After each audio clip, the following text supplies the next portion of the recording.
Destiny to step forward automatically, adjusting the nasal cannula with practiced ease despite the patient's attempt to shrink away from her touch. "Don't!" Margaret snapped. But her protest was cut short by another coughing fit, this one more severe than the last. As she struggled to breathe, Destiny efficiently elevated the head of the bed, administered a breathing treatment, and monitored her oxygen levels. All while Margaret alternated between gasping for air and trying to wave her away. When the coughing finally subsided, Margaret lay back against the pillows, exhausted. Her next words came out as barely more than a whisper. "I want to speak to my son, Timothy Lancaster. He's my medical proxy and he'll sort this out."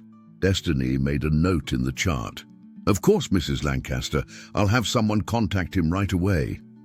She paused, then added, "In the meantime, you're due for your next round of antibiotics, and your breathing treatment seems to have helped, but we should schedule another for—" "I said I want to wait for my son."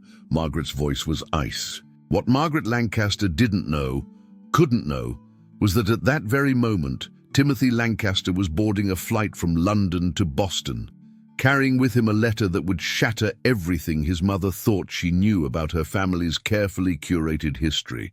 A letter that would force both Margaret and Destiny to confront truths neither of them was prepared to face. As Destiny continued her rounds that morning, checking on other patients while keeping a careful eye on Margaret's monitors from the nurse's station, she found her thoughts drifting to her own mother. Marie Williams had worked as a housekeeper for wealthy families in Boston suburbs for 30 years, enduring countless small indignities with quiet dignity, all to ensure her daughter could pursue her dreams. It was Marie who had first noticed Destiny's talent for music, who had cleaned extra houses to pay for piano lessons, who had held her daughter when she'd finally admitted that they couldn't afford the music school tuition, no matter how many scholarships she won. "Baby," Marie had said then, wiping away Destiny's tears, "sometimes God closes one door to open another. Maybe there's something else you're meant to do." That something else had turned out to be nursing, a calling that had revealed itself during the years Destiny spent caring for her grandmother through a long illness.